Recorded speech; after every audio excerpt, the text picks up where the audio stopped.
आपण जास्त कमाई करावी यासाठी उबर प्लॅटफॉर्मवर आपल्याला आणखी एक इन्सेंटिव्ह दिलं जातं. त्याचं नाव आहे लक्ष्य. नावावरूनच लक्षात येतंय की ह्यात आपल्याला लक्ष्य पूर्ण करायचं आहे. कोणतं लक्ष्य? हे बघ, जर आपण एखाद्या दिलेल्या वेळेत सांगितलेल्या ट्रिपचं लक्ष्य पूर्ण केलं तर आपल्याला हे इन्सेंटिव्ह मिळतं. चल ॲपमध्ये बघूया ह्या आठवड्यातील लक्ष्य इन्सेंटिव्ह. उदाहरणासाठी हे बघ, 28 मे ते 1 जून सकाळच्या 4 वाजेपर्यंत 35 ट्रिप्स पूर्ण केल्यानंतर 3150चं लक्ष्य इन्सेंटिव्ह मिळतं आणि त्या 35 ट्रिप्समध्ये खाली दिलेल्या सगळ्या प्रकारच्या ट्रिप्स जोडल्या जातील. उदाहरणार्थ उबर गो, उबर एक्सेल, पूल. पण ह्या 35 ट्रिप्समध्ये कॅन्सल झालेल्या ट्रिप्स जोडल्या जात नाहीत. तसं ह्या इन्सेंटिव्हमध्ये एखाद्या आठवड्याला लक्ष्य टार्गेट बदलू सुद्धा शकतं.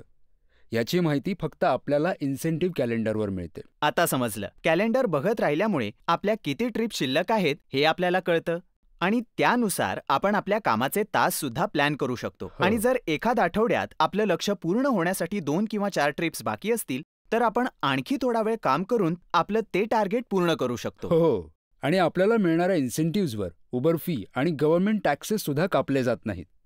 शिवाय एकाच ट्रिपमध्ये बूस्ट आणि लक्ष्य दोन्हीचा फायदा मिळू शकतो. म्हणूनच आपल्याला ॲपमध्ये लक्ष्य आणि बूस्ट इन्सेंटिव्ह सोबतच दिल्या जाणाऱ्या ऑफर्स सुद्धा बघत राहायला हव्यात, ज्याने आपल्याला जास्तीत जास्त फायदा होऊ शकतो. समजलं ना? हो सर.